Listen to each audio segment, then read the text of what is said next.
Gauvin possédait un château sur l'autre rive de l'embouchure du fleuve. C'était un château d'une grande simplicité, juste 4 tours, un donjon central et un carré de murailles, qu'à la cour aucune dame ou demoiselle n'aurait imaginé comme le sien. On prêtait à Gauvin beaucoup de défauts, véniels, parce qu'à la cour il avait choisi de jouer le rôle du plus charmant, du plus frivole des chevaliers, de celui dont la compagnie est la plus agréable aux femmes. Les femmes l'aimaient, il le leur rendait bien. Bien sûr, il faisait partie des meilleurs chevaliers au tournoi et à la bataille. La plupart des varlets espéraient le servir. Mais seul Arthur, sans doute, son oncle et son roi, savaient comme Gauvin préférait les femmes aux batailles, les amours au tournoi, faire rire une femme plutôt que décapiter son mari. Gauvin avait toujours vécu sa vie comme si Dieu lui-même lui avait posé la main sur l'épaule. Bref, il était né et vivait comme un homme fait pour le bonheur. Ce soir-là, il installa Perceval à sa table et le nourrit à profusion. Il le regarda planter les dents dans la volaille et la viande, s'emplir les joues de fruits. Il ne lui posa que peu de questions. Il savait tout ce qu'il avait à savoir sur ce jeune forestier. Un gamin audacieux, arrogant, d'excellente naissance et d'éducation imparfaite. Le repas terminé, il le fit conduire par ses varlets à une chambre confortable, où Perceval dormit comme dorment les jeunes gens qui n'ont aucun souci. « Debout !» Perceval sursauta. Il était nu. Il vit que dans la chambre il faisait à peine jour et que Gauvin, armé de pied en cap, se tenait à son chevet. « Debout, Gallois, tu as bien des choses à connaître que tu n'apprendras pas en rêve. Allez, debout !» Peu de temps après, encore engoncé de sommeil, Perceval se retrouva dans la cour du château. 2 écuyers lui amenèrent un destrier. Un 3e se mit à le vêtir de ses armes. Cependant, Gauvin apparut dans la cour, son écu pendu au cou, le aume sous son bras. « Tu n'es pas encore prêt ?»« Mais prêt à quoi, monsieur ?» demanda Perceval, tandis que l'écuyer lui passait le haubert rouge. « À devenir un chevalier. » Cela dit, Gauvin, aidé d'un sergent, monta en selle. Il flatta l'encolure de son destrier gris, regardant Perceval que ses écuyers soulevaient sur sa propre monture.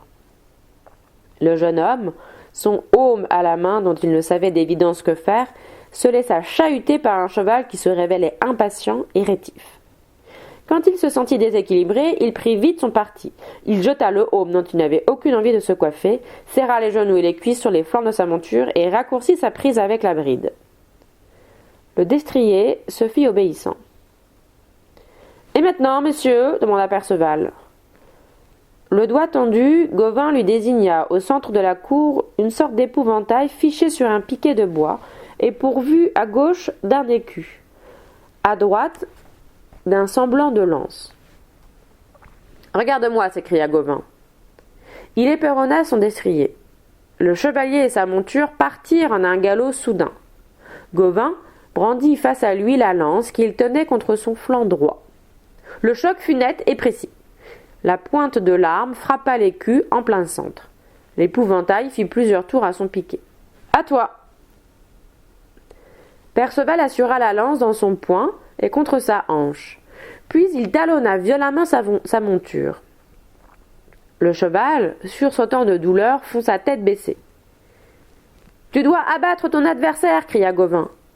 Mais Perceval n'avait pas besoin qu'on lui explique ce qui lui paraissait très simple. Son cheval, emballé, le jetait à toute allure face à l'épouvantail. Et pour le jeune homme, c'était plus qu'un épouvantail, déjà un ennemi. Au dernier instant, il releva légèrement la pointe de sa lance. Il ne frappa pas le large bouclier conçu pour l'exercice. Il enfonça son arme dans la tête de Chiffon dans l'épouvantail et le décapita. D'abord, Gauvin ne fit aucun commentaire. À cette allure de galop et sans aucune pratique de tournoi, il y avait une chance sur 100 que l'on touche l'adversaire très précisément à cet endroit. Il y fallait soit un miracle, soit une adresse quasi maléfique. Gauvin ordonna à ses écuyers de refaire une tête à l'épouvantail, après quoi il descendit de son cheval et s'approcha du leurre de bois et de chiffon. « Tu l'as frappé en pleine face, c'est bien, tu es adroit ou chanceux. Un véritable adversaire sera mobile. Essaye encore. » Perceval tira sur la bride de son destrier et le remit face à l'épouvantail que désormais Gauvin tenait contre lui. « À toi !» Aussitôt, Perceval lança son cheval au galop. Il releva la pointe de sa lance. Portant l'épouvantail, Gauvin courut. Face au jeune Gallois, à l'ultime seconde, il sauta sur le côté. Il roula dans la poussière de la cour, se releva prestement, jeta un vif coup d'œil à l'épouvantail. Il n'avait plus de tête. Alors, Gauvin regarda le jeune cavalier et il dut bien constater que cette tête de bois et de chiffon ornait à présent la pointe de sa lance. Jamais il n'avait vu personne faire preuve d'une pareille adresse. Ils passèrent la journée à cet entraînement. Gauvin enseigna aux jeunes Gallois comment se servir de l'écu, puis ils firent plusieurs assauts d'escrime. Le chevalier n'en revenait pas de l'aisance avec laquelle Perceval apprenait les gestes justes et les reproduisait. Au crépuscule, il maniait l'écu, la lance et l'épée, comme s'il eût suivi des mois d'apprentissage parmi les meilleurs varlets du royaume. « Rentrons, nous allons dîner. » Les écuyers se précipitèrent et les aidèrent à dévêtir leurs haubert avant de ramener les destriers aux écuries. Gauvin et Perceval entrèrent dans la salle où le repas les attendait. « Je t'offre de demeurer avec moi quelque temps, dit le chevalier, lorsqu'ils se furent attablés. Tu es très doué, mais tu pourras te perfectionner encore. » Perceval planta joyeusement ses dents dans une tranche de viande. « Je vous remercie, monsieur, répliqua-t-il, la bouche pleine, du jus et du sang lui coulant sur le menton. Mais je repars demain. »« Pourquoi es-tu si pressé ? Je vous l'ai dit, j'ai promis de retrouver Mordred et de le tuer. » Gauvin hocha la tête en silence. Il examina le jeune homme qui mangeait avec grand appétit et très peu de manières. « Alors, dit-il enfin, il faut que je t'enseigne une dernière chose. » Gauvin secoua la tête avec enthousiasme. « Allez-y, allez-y, je vous écoute. »« Voilà, mon jeune ami. Tu parles trop. »« Moi » fit Perceval, sincèrement surpris.